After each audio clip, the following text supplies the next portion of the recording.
এটা বসিয়ে দিয়েছি গ্যাসে, জলটা গরম হচ্ছে।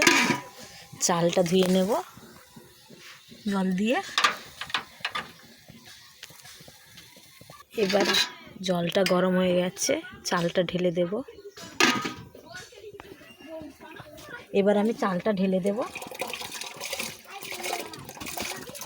খলি বুনো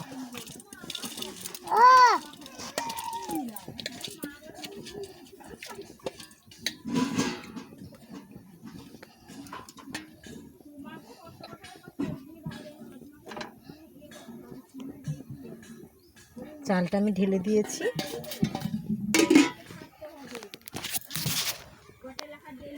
আমার আনাজ কাটা হয়ে গেছে, মুদরি আলু ভাজবো।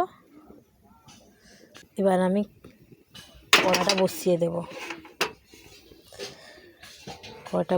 দেব।